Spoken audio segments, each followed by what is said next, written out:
Hi everyone, বাংলার সবচেয়ে অপেক্ষিত cinema Mirza, এই অপেক্ষার অবশেষে অবসান ঘটলো এবং ফাইনালি সিনেমাটা দেখলাম।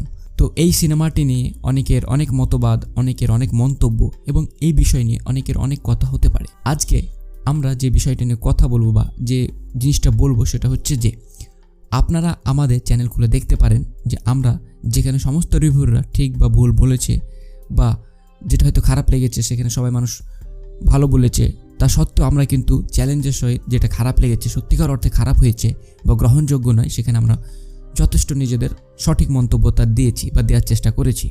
তো আজকের ক্ষেত্রে আমরা 8-10টা রিভিউয়ারদের মতো ফালতু কোনো কথা না বলে, না খুব ভালো না খুব খারাপ, মানে কিছু যেমন রিভিউয়াররা হয় যারা ধরেন খুব ভালো মানে আবেগপ্রবণ হয়ে বলে যে এটা অসাধারণ, ছিটকে গেলাম, ব্যাপক। আবার অনেকে আছেন যারা হয়তো একদম হিটার্স টাইপের রিভিউয়ার, তারা কি করেন যে না সিনেমাটা একদমই মুখে দেওয়ার যোগ্য না, বিভিন্ন। তো আমরা এই সমস্ত কিছুর বাইরে অ্যাকচুয়ালি যে সিনেম্যাটিক রিভিউ হয় এবং সত্যিকার অর্থে সিনেমা রিভিউ যেটাকে বলা হয়, সেই অর্থে আমরা আজকের সিনেমাটাকে বলবো ভালো না খারাপ। তো এই জন্য আপনাদেরকে দীর্ঘ একটা সময় বা দীর্ঘ একটা টাইম দিয়ে ভিডিওটা দেখতে হবে খুব মনোযোগ সহকারে। আজকের প্রথম পয়েন্ট এবং এই সিনেমার সবচেয়ে ভালো দিক যেটাকে বলা হয় সেটা হচ্ছে যে ওভারঅল বিল্ড আপ। এটা বাংলার প্রথম সিনেমা এবং এর আগে প্রিভিয়াস অনেকগুলো সিনেমা আসতে পারে যেখানে কন্টেন্ট হয়তো ভালো হতে পারে, মেবি তাদের কন্টেন্ট ভালো। বাংলা সিনেমার এর আগে যতগুলো সিনেমা আছে সেগুলোতে কন্টেন্ট যথেষ্ট ভালো ছিল, কিন্তু অ্যাকচুয়ালি যে সিনেমাটা রিচ বলে এবং এটা হচ্ছে প্রথম বাংলা সিনেমা আপনি বলতে পারেন যেটা গর্ব করে বলতে পারবেন যে হ্যাঁ আমাদেরও এখানে ভালো সিনেমা তৈরি হয় এবং ডেফিনেটলি আমরা কম বাজেটে একটা ভালো সিনেমা তৈরি করতে পারি। বা আমরা যখন আমাদের হামেশা একটা কমপ্লেন থাকে সেটা হচ্ছে যে বাংলার সিনেমা বাংলার মধ্যে হয়তো বেস্ট, কিন্তু এবার আমরা গর্ব করে অন্তত বলতে পারবো যে না, বাংলা সিনেমা হিন্দির মতো বা বাংলা সিনেমা সাউথের চেয়েও ভালো। তো ডেফিনেটলি এটা খুবই একটা বড় পজিটিভ দিক। এর দ্বিতীয় পজিটিভ দিক বিজিএম আমাকে দুর্দান্ত লেগেছে প্রত্যেকটা জায়গায়, এবং যেভাবে একটা ক্লাসিক মানে কি একটা ডিজাইন এবং একটা সুন্দর যে প্রত্যেকটা সিচুয়েশনের সাথে প্রত্যেকটা মুহূর্তে যে সুন্দরভাবে মিউজিকগুলোকে প্লেস করা হয়েছে, যেটা দেখতে এবং শুনতে পুরো সাউথ লেভেলের লাগে। সাউথের যেটা সবচেয়ে ইউএসপি বলতে পারেন সেটা হচ্ছে সেই সমস্ত সিনেমাগুলোর বিজিএম। তো এই সিনেমার বিজিএম দুর্দান্ত।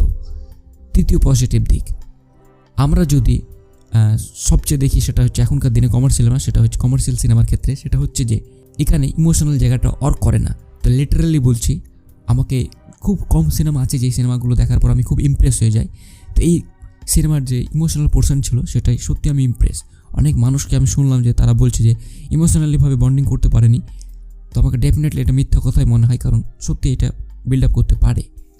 এবং চতুর্থ যেটা আমাকে খুবই বেশি সারপ্রাইজ করেছে সেটা হচ্ছে যে এই সিনেমার সিনেমাটোগ্রাফি অনেকে বলছে ঠিকঠাক হয়নি, বাট এখানে যেভাবে সিনেমাটোগ্রাফির ব্যবহার করা হয়েছে, কিছু দৃশ্য আছে যেখানে পায়ের ছবি এবং সাইডগুলোকে যেভাবে সুন্দর করে সাইডের মানে মেন ক্যারেক্টার বাদ দিয়ে এবং সেই মেন ক্যারেক্টারগুলোকে সুন্দরভাবে ফুটিয়ে তোলার জন্য সাইডের যে সমস্ত পিকচার বা ভিডিওগুলো দেখানো হয়েছে, যেগুলো এই সিনেমাটাকে অন্য একটা লেভেলে নিয়ে যায় এবং সিনেমাটোগ্রাফি একটা অন্য মাত্রায় যায়। পঞ্চম এবং আজকে আমার শেষ, এছাড়া একাধিক পজিটিভ দিক বলতে পারি, তবু আমি বলছি সেটা হচ্ছে যে ঐন্দ্রিলার কাজ। আমি এর আগে কখনোই বাংলাতে দেখিনি যে কোনো নায়িকাকে এভাবে ব্যবহার করা হয়েছে। এছাড়াও যেটা একটা জিনিস হয় যে যখনই বাংলায় নায়িকাদেরকে সিনেমাতে ব্যবহার করে, ইভেন এটা সাউথের ক্ষেত্রেও হয় যে নায়িকারা যখনই অ্যাকশন করে তখন সেই দেখেই মনে হয় যে না, তারা জোর করে অ্যাকশন করছে, তাদের একটা আওয়াজ আসে।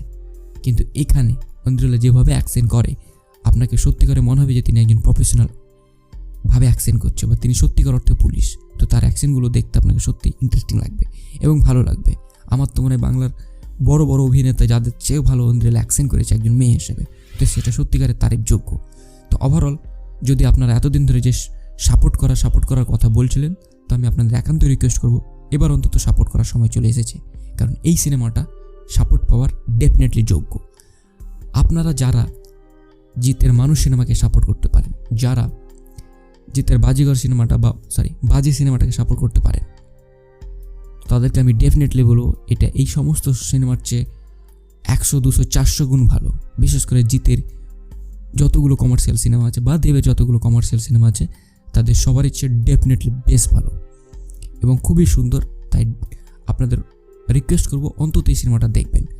আপনারা হয়তো আমি এতক্ষণ ধরে যেগুলো বলছি তাতে আপনাদের মনে হতে পারে যে আমি হয়তো অঙ্কুশের ফ্যান, তবে আপনারা আমার চ্যানেলের রিভিউগুলো দেখতে পারেন যে আমি অঙ্কুশের কখনোই নাম করিনি, ইভেন মির্জা নিয়ে আমি মজা করেছি।